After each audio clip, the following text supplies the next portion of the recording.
پھر یہ شیاطین یہ پکڑتے ہیں. عورت کا جانا منع کیا نبی صلی اللہ علیہ وسلم نے. میرے پاس کیسز آتے ہیں جو بیچاری جن کے راستے ہوتے ہیں نا قبرستانوں میں, اگر وہ اس حالت میں وضو بغیر وضو کی حالت میں گزرتے ہیں تو ان کو یہ پکڑ لیتی ہیں یہ چیزیں. کیوں کہ ہر انسان کے ساتھ اللہ نے ایک جن کو پیدا کیا ہے, ہر انسان کے ساتھ ایک شیطان کو پیدا کیا ہے جس کو حمزات بولتے ہیں. کئی حمزات اس کے ساتھ مر جاتے ہیں, وہ بھی اس کی ایک کنڈیشن ہوتی ہے. کئی ہے کہ وہ مرا ہوا ہے لیکن اس کی زندگی ہزاروں سال ہوتی ہے. ہم مسلمان بھی دفناتا ہے, یہودی بھی دفناتا ہے, ان کے ہم جاتے ان کی قبروں پہ وہ قائل ہیں جن کو ہم روحیں کہتے ہیں نا. روحیں ہمزات نہیں ہوتی, روحیں برزخ میں بند ہیں. اس سے بھی ہمارے عقیدے بہت خراب ہوئے ہوئے ہیں. وہ ہمزات ہیں, وہ میرا سب کچھ جانتے ہیں. کئی لوگ ہیں نا جو آپ کو کہتے ہیں جی میں اتنے پیسے لوں گا آپ کے بھائی سے بات کرا دیتا ہوں. ہے نا ایسے لوگ, وہ اتنا چاہتا ہو کتنے کسی فائل ہے, وہ کہتا ہے فلاں جگہ دیکھتے ہیں تو کس بینک میں اکاؤنٹ ہوتا ہے, وہ کہتے ہیں وہ کہتے ہیں اکاؤنٹ ہوتا ہے ادھر. وہ اس کا ہمزات, وہ جادوگر ہوتا ہے جو اس کو پکڑتا ہے, اس کے ساتھ تعاون کرتا ہے, اس کی بات مانتا ہے, وہ اس کو بتاتا ہے.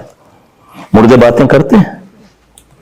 ہمارا ایمان ہے نا کہ دوبارہ دنیا میں قیامت کے دن ہی اٹھیں گے. یہ ہندوؤں کا ایمان ہے نا. ہاں جی, استغفر اللہ. تو میرا بھائی ہم جب تک دین کو سمجھیں گے نہیں, اب ہندو بھی اپنا ہندو چلاتا ہے, عیسائی بھی دفناتا ہے, یہودی بھی اور مسلمان بھی.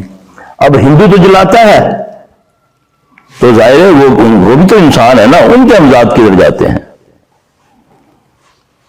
وہ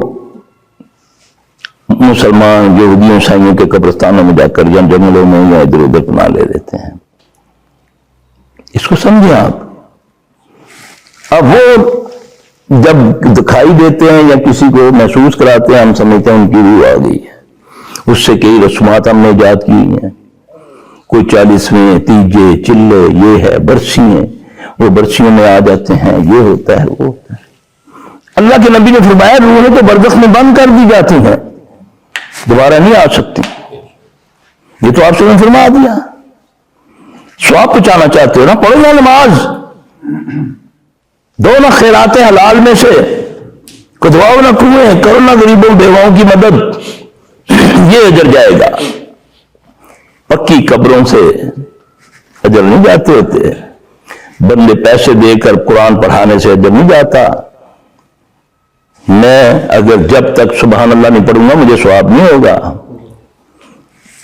اگر میں اس کو پڑھوں گا تو اس کا ثواب مجھے, میرے والدین کو بغیر کہے جائے گا, اگر وہ اس چیز کے مستحق ہوں گے. اگر وہ مومن مسلمان فوت ہوئے ہیں تب. یہ بھی قانون ہے, قاعدہ ہے. ابراہیم علیہ السلام اپنے والد کی مغفرت کی دعا مانگ سکتے ہیں؟ مانگتے ہوئے فوت ہونے کے بعد آ کر کے نہیں مانگ سکتے, منع کر دیا, کیونکہ وہ مشرک فوت ہوئے تھے. نوح علیہ السلام نے اپنے بیٹے کے بارے میں کیا کہا کہ اللہ نے یہ اہل کو بتا دیں.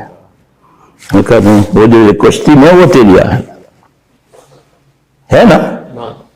قانون ہے, قاعدہ ہے یار.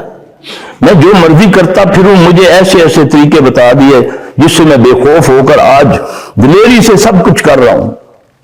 میں یہ کر لوں گا تو میں یہ ہو جائے گا, ایسے شریک ریک میں نکل جاؤں گا میں. یعنی کہ اللہ کو بھی دھوکے. پھر اس طرح کے حال ہوتے ہیں. پھر یہ چیزیں جب آدمی کو پکڑتی ہیں, کہ وہ ان کے مسکن ہے. جہاں شیطان کا مسکن ہوتا ہے وہاں اس کا زور ہوتا ہے. اب دیکھیں ہر گھر سے چوری نہیں ہوتی. جنات پہلے اس گھر میں وہ بندہ اثر شدہ ہوتا ہے, یا پہلے سے وہ جگہ اثر شدہ دی ہے, پھر وہ اپنا ادھر کام کرتے ہیں. تو اللہ میرے بھائی ہمیں محفوظ رکھے. جو آپ سے فرمایا, آپ رات کو جاتے ہیں, دن کو جاتے ہیں. عائشہ رضی اللہ پوچھتی یا رسول اللہ صلی اللہ علیہ وسلم کیوں الکان کیا ہوا آپ نے؟ رو رو کے داڑھی مبارک تر رات کی رو رہے ہیں, جنت البقیع میں دعا مانگ رہے ہیں. اللہ نے تو آپ کو بخشا ہوا ہے, اللہ نے آپ پر رحمت کی ہوئی ہے. آپ پھر بھی کہتے ہیں عائشہ میں کہیں میں اللہ کا شکر نہ ادا کروں؟ اگر محمد صلی اللہ علیہ وسلم بھی جنت میں جائیں گے تو وہ بھی اللہ کی رحمت کے محتاج ہیں، ان کو اللہ کی رحمت مانگے۔ میں رحمت مانگتا ہوں، اپنے معافی مانگتا ہوں اللہ۔ نبی صلی اللہ علیہ وسلم اس نظریے سے جاتے، امت کو اس لیے فرمایا آپ نے کہ قبروں کی زیارت کیا کرو تاکہ تمہیں موت یاد آئے، پانی ڈالتے ہوئے ڈر جاؤ کہ میں نے ادھر آنا ہے، جھوٹ بولتے ہوئے ڈر جاؤ میں نے ادھر آنا ہے، تمہیں تو کسی اور لائن پہ چڑھا دیا۔ پڑھو نا نماز، کروڑوں روپیہ خرچ کر دو، جب تک تم یہ کہو گے نہیں ربنا اغفر لی ولوالدی۔ کتنی شارٹ ہے، پورا اس میں ایک سمندر ہے۔ ربنا اغفر لی ولوالدی وللمؤمنین یوم یقوم الحساب۔ کوئی لمبا چوڑی مانگنے کی ضرورت نہیں، اے اللہ میری مغفرت کر، میرے والدین کی کر اور مومنوں کی کر۔ کتنی شارٹ ہے یہ پڑھنا نماز میں۔ تجھے کس پہ لگا دیا اس نے؟